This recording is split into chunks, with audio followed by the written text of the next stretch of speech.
নমস্কার বন্ধুরা, তনুশ্রী নতুন একটা ব্লগে স্বাগত জানিয়ে শুরু করছি। কাছে কিংবা দূরে যে যেখানে আছো সকলেই ভালো আছো। তোমাদের ভালোবাসায় ও ঠাকুরের আশীর্বাদে আমিও মোটামুটি ভালোই আছি। তো আজকের ভিডিওটা কিন্তু রান্না করতে গিয়ে শুরু করলাম। এদিকে দেখো সকালের কাজকর্ম সেরে সেগুলো আর তোমাদের সঙ্গে শেয়ার করলাম না, তো চলে আসলাম রান্নাঘরে।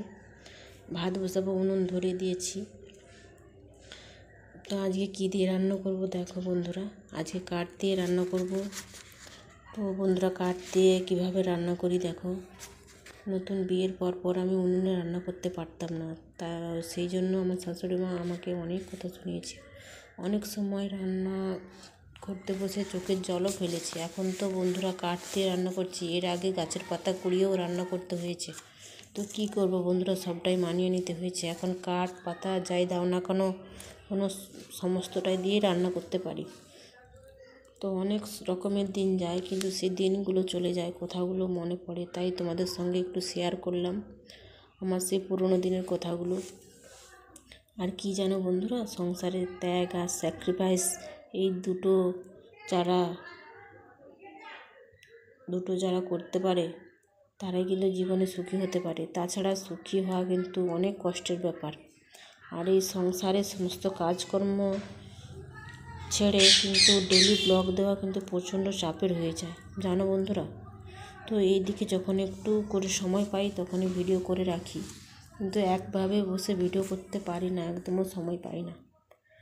তারপরেও কিন্তু ভিডিওতে ভিউস আসে না, মানে চ্যানেল এতটাই ডাউন, খুব খারাপ লাগে। কি করব বলো, এসেছি তো এখন চলেও যেতে পারছি না। মনে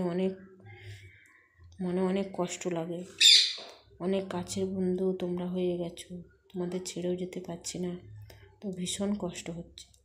তো দেখি কতদূর কি এগোতে পারি না পারি, সবটাই কিন্তু তোমাদের উপর নির্ভর করছে। তো বলছিলাম, ত্যাগ আর স্যাক্রিফাইস না করলে কিন্তু সংসার টিকে না। সবার ক্ষেত্রে এক না, কিছু সমস্যা থাকে জীবনে, পরিপূর্ণ সুখ কিন্তু বারবারই থাকে না। সব সমস্যা বাধা বিঘ্ন কাটিয়ে চলাটার নামই তো জীবন। কারোর জীবনে দেখবে সুখের ভাগ বেশি, কারোর জীবনে দেখবে দুঃখের ভাগ বেশি। সব কিছুই তো আমাদের কর্মের উপর নির্ভরশীল। আর আমরা জানি না কোন কর্মের ফল আমরা পাচ্ছি। এই যে ভগবান বলেছে কর্ম করে যাও, ফলের আশা করো না, এটা কিন্তু একদম ঠিক। কর্ম করে যেতে হয় ফলের আশা ছাড়াই। আশা করেই তো আমরা বেঁচে থাকি।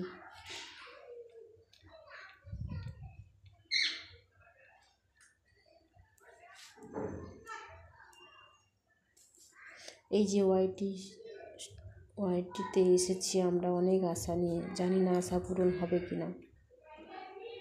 আশা নিয়ে কিন্তু আমাদের জীবন, আশা নিয়েই চলতে হবে, কিছু করার নেই। কথা বলতে বলতে কিন্তু ভাতটা ফুটে গিয়েছে।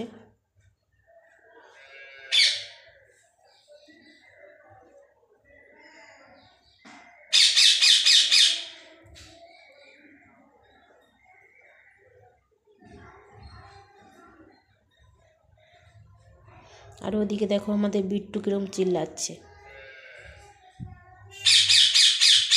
দেখেছ ওর গলা কিরকম চিল্লাচ্ছে দেখো। এই দেখো আমার আনাজ কাটাকাটি কমপ্লিট, মোচা কেটে নিয়েছি, ওর সাথে সবজিও কেটে নিয়েছি।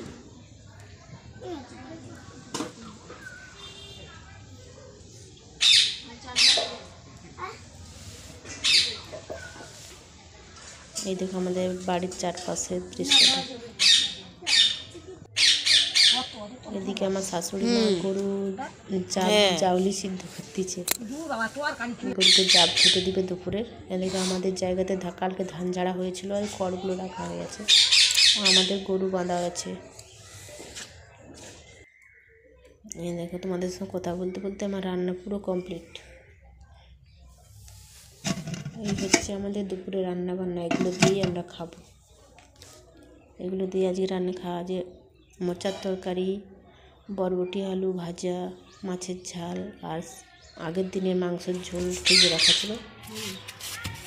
তো সকালবেলা যে জামা কাপড় মিলেছিলাম সেগুলো রান্না সেরে বিকেলে ছাদে তুলতে এসেছি। দেখো আমার ছেলেও চলে এসেছে আমার সঙ্গে সঙ্গে, আমার পিছনে পিছনে আমার ছেলেও চলে এসেছে।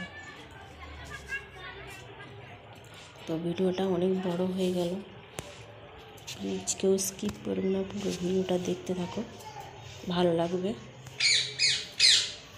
ভালো লাগলে like, comment, share and subscribe করে দিও।